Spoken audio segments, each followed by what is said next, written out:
ഒരു കാര്യം ആദ്യമേ പറയാം.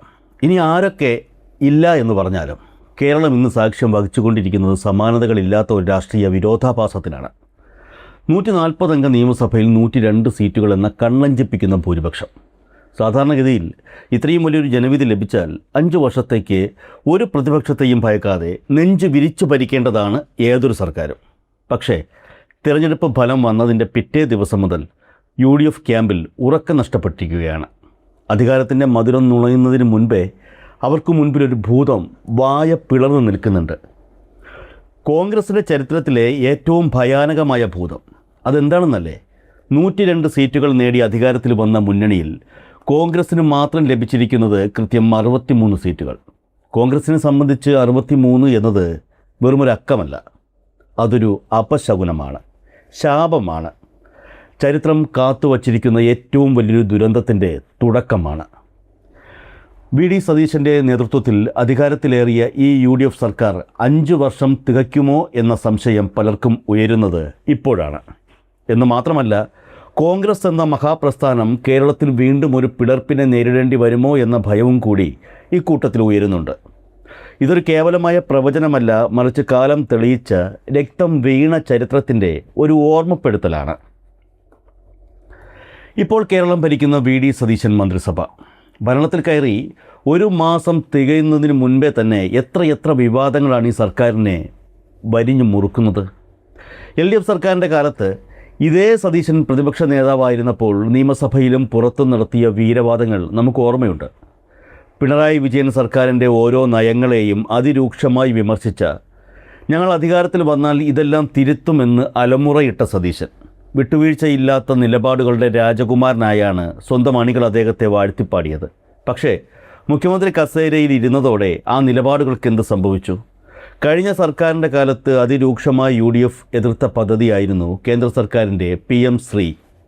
PM ശ്രീ എന്നത് RSSും CPMും തമ്മിലുള്ള ഡീലാണെന്നും ഞങ്ങൾ അധികാരത്തിൽ വന്നാൽ ഈ പദ്ധതി വലിച്ച് ചവറ്റുകുട്ടയിൽ എറിയുമെന്നുമായിരുന്നു UDF നേതാക്കളുടെ വെല്ലുവിളി. എന്നാൽ സതീശൻ മുഖ്യമന്ത്രിയായപ്പോൾ ഇപ്പോൾ പറയുന്നു ആ പദ്ധതി നടപ്പിലാക്കാതെ മറ്റു മാർഗമില്ല എന്ന്. സംസ്ഥാന സർക്കാരിന് വേണമെങ്കിൽ കേന്ദ്രത്തിന് കത്തയച്ച് പദ്ധതിയിൽ നിന്നും പിന്മാറാം. പക്ഷേ സതീശൻ അതിന് തയ്യാറല്ല. വിദ്യാഭ്യാസ രംഗത്ത് കാവ്യവൽക്കരണം കൊണ്ടുവരുന്ന PM ശ്രീ പദ്ധതിയെ കൂട്ടുപിടിച്ച് സതീശൻ മുന്നോട്ട് പോകുമ്പോൾ കഴിച്ചിട്ട് തുപ്പാനും മധുരിച്ചിട്ട് ഇറക്കാനും പറ്റാത്ത ഗതികേടിലാണ് ലീഗ്.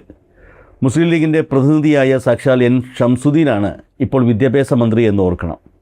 സ്വന്തം മന്ത്രിയെ നോക്കുകുത്തിയാക്കി സതീശൻ ഏകപക്ഷീയമായി കാര്യങ്ങൾ തീരുമാനിക്കുന്നു. ഇനി മദ്യനയത്തിലേക്ക് വരിക. വീര്യം കുറഞ്ഞ മദ്യത്തിന് നികുതി കുറയ്ക്കാൻ തീരുമാനിച്ചതിലൂടെ വലിയൊരു അഴിമതിക്കാണ് വി ഡി സതീശൻ കളമൊരുക്കിയിരിക്കുന്നത് എന്നാണ് പ്രതിപക്ഷം ആരോപിക്കുന്നത്. LDF സർക്കാരിൻ്റെ കാലത്ത് ഇത്തരം നയങ്ങൾക്കെതിരെ തൊണ്ട പൊട്ടി ശബ്ദിച്ച സതീശനാണ് ഇപ്പോൾ ഇതേ നയം നടപ്പിലാക്കുന്നത്. എക്സൈസ് മന്ത്രിയായ M ലിജുവിനോട് പോലും ആലോചിക്കാതെയാണ് മുഖ്യമന്ത്രിയുടെ ഈ പ്രഖ്യാപനം.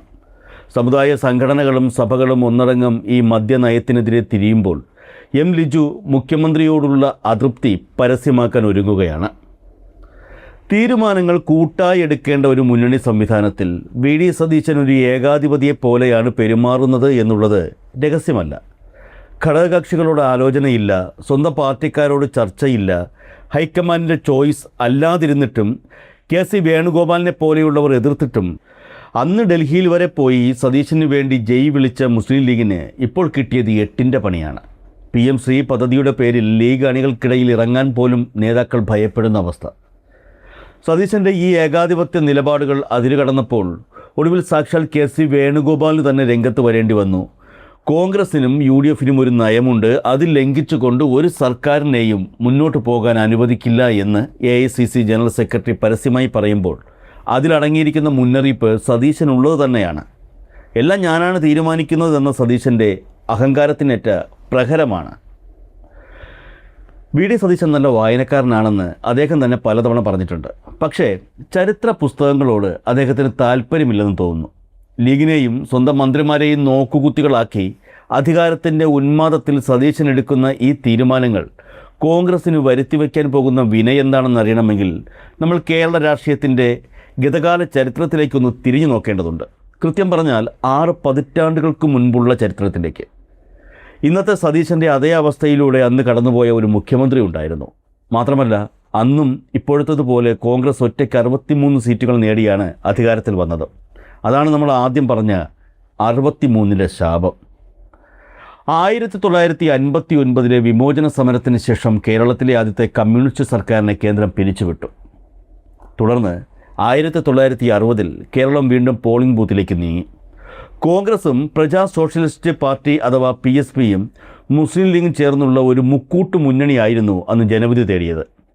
തെരഞ്ഞെടുപ്പ് ഫലം വന്നപ്പോൾ ആകെയുള്ള 126 സീറ്റുകളിൽ അന്ന് കോൺഗ്രസ് സ്വന്തമാക്കിയത് ഇന്നത്തെ അതേ 63 സീറ്റുകൾ, കൃത്യം പകുതി സീറ്റുകൾ.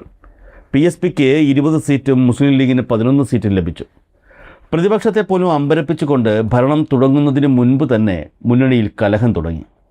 ഒന്നിച്ചു നിന്ന് വോട്ട് ചോദിച്ച മുസ്ലിം ലീഗിനെ ഫലം വന്നപ്പോൾ മന്ത്രിസഭയിൽ ഉൾപ്പെടുത്താൻ കോൺഗ്രസ് തയ്യാറായില്ല.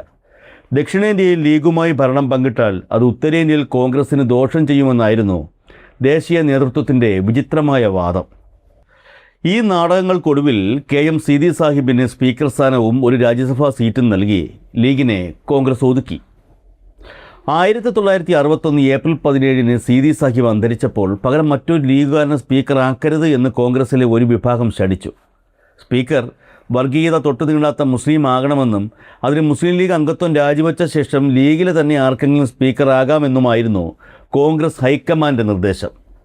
ഇത് ശരിക്കും ലീഗിനെ അവഹേളിക്കുന്നതിന് തുല്യമായിരുന്നു.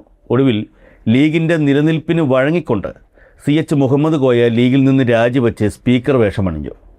ലീഗിനെ തൊപ്പി ഊരിപ്പിച്ചു എന്ന് അന്ന് കോൺഗ്രസ് വീരവാദം മുഴക്കി.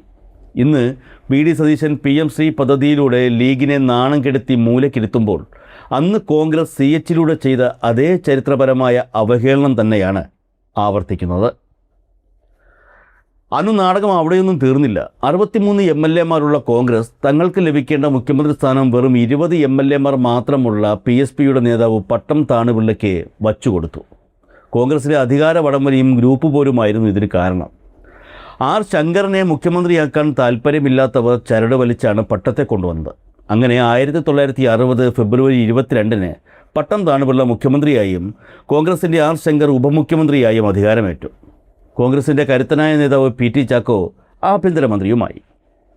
പക്ഷെ പട്ടം താണുപിള്ളയുടെ ഭരണം സമാധാനപരമായിരുന്നില്ല.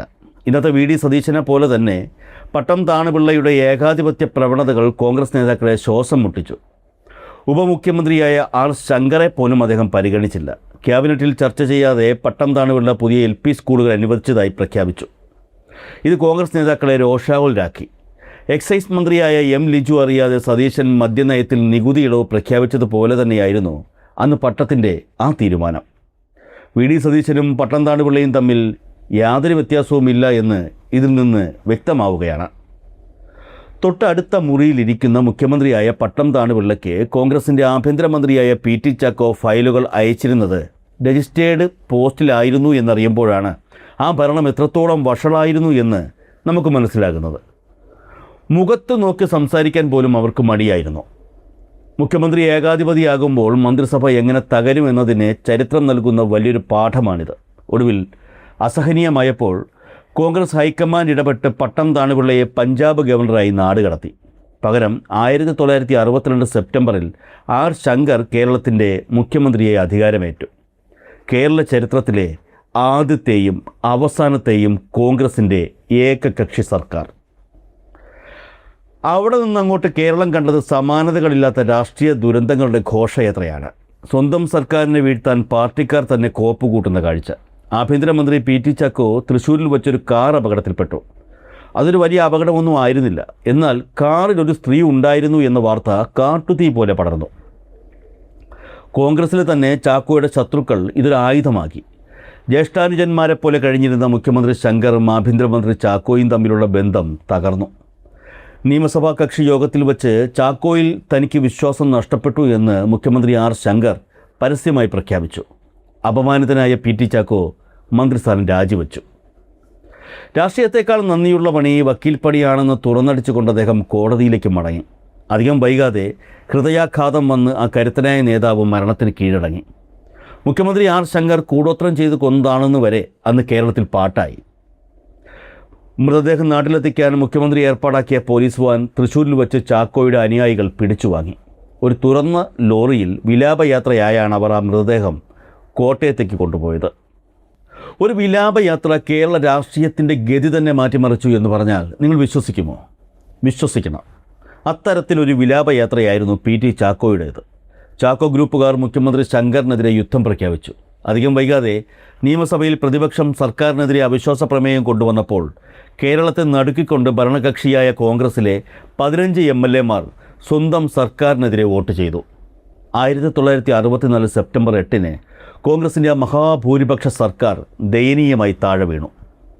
അതൊരു സർക്കാരിൻ്റെ പതനം മാത്രമായിരുന്നില്ല, കോൺഗ്രസിൻ്റെ പിളർപ്പായിരുന്നു. പുറത്തുപോയവർ കേരള കോൺഗ്രസ് എന്ന പുതിയ പാർട്ടി രൂപീകരിച്ചു.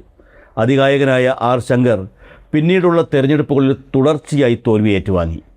സീറ്റ് പോലും ലഭിക്കാതെ അദ്ദേഹത്തിൻ്റെ രാഷ്ട്രീയ ജീവിതം അങ്ങനെ അവസാനിച്ചു. ഒന്ന് ചിന്തിച്ചു നോക്കൂ. ഈ വൻ ദുരന്തങ്ങൾ, ഭരണ തുടർച്ചയുടെ തകർച്ച, പാർട്ടിയുടെ പിളർപ്പ്, നേതാക്കളുടെ അകാല മരണം, പരസ്യമായ അവഹേളനങ്ങൾ, ഇതെല്ലാം കോൺഗ്രസിന് സമ്മാനിച്ചത് എന്താണ്? അത് 63 എന്ന സംഖ്യയാണ് എന്ന് വേണമെങ്കിൽ പറയാം. ഇന്ന് ദശാബ്ദങ്ങൾക്ക് ശേഷം വീണ്ടും ചരിത്രം ആവർത്തിക്കുകയാണ്. 63 എന്ന അതേ സംഖ്യ, വലിയ ഭൂരിപക്ഷം, അധികാരത്തിന് വേണ്ടിയുള്ള ഗ്രൂപ്പ് പോരുകൾ, ഭരണത്തിൻ്റെ തുടക്കത്തിൽ തന്നെ ലീഗിനെ ഒതുക്കുന്നു, ഘടകകക്ഷികളെ നോക്കുകുത്തികളാകുന്നു, മന്ത്രിമാരെ പരസ്യമായി അപമാനിക്കുന്നു. പട്ടം താണുപിള്ളയേക്കാൾ വലിയ ഏകാധിപതിയായി VD സതീശൻ മാറുമ്പോൾ അന്ന് PT ചാക്കോയും R. ശങ്കറും തമ്മിലുണ്ടായ വടംവലിയേക്കാൾ വലിയ സ്ഫോടനങ്ങൾക്കാണ് കോൺഗ്രസിനുള്ളിൽ കളമൊരുങ്ങുന്നത്. ഇന്നത്തെ അവസ്ഥയിൽ കച്ചിട്ട് തുപ്പാനും മധുരിച്ചിട്ട് ഇറക്കാനും പറ്റാത്ത ലീഗും അപമാനിതരായ സ്വന്തം മന്ത്രിമാരും അധികകാലം ഈ സതീശൻ ഭരണത്തെ സഹിക്കില്ല എന്ന് തന്നെ കരുതേണ്ടി വരും. സതീശൻ എന്ന മുഖ്യമന്ത്രിയുടെ വാഴ്ത്തുപാട്ടുകൾ പാടിയവർ തന്നെ അദ്ദേഹത്തിൻ്റെ കുഴി തോണ്ടും. സ്വന്തം MLA-മാർ തന്നെ സർക്കാരിനെ താഴെ ഇറക്കുന്ന 1964 ആ കാഴ്ച നമ്മൾ വീണ്ടും കാണേണ്ടി വരും. കാരണം കോൺഗ്രസിനെ സംബന്ധിച്ച് 63 എന്ന വലിയ ഒറ്റക്കക്ഷി പദവി ഒരു അനുഗ്രഹമല്ല, അതൊരു ശാപമാണ്. വരും ദിവസങ്ങളിൽ കേരള രാഷ്ട്രീയം സാക്ഷ്യം വഹിക്കാൻ പോകുന്നത് സമാനതകളില്ലാത്ത പൊട്ടിത്തെറികൾക്കായിരിക്കും. സതീശൻ സർക്കാരിന് 5 വർഷം കാലാവധി തേക്കാനാകില്ല എന്നത് കേവലം ഒരു രാഷ്ട്രീയ ആരോപണമോ പ്രവചനമോ ഒന്നുമല്ല. അത് ചരിത്രം നൽകുന്ന വാണിംഗാണ്, മുന്നറിയിപ്പ്.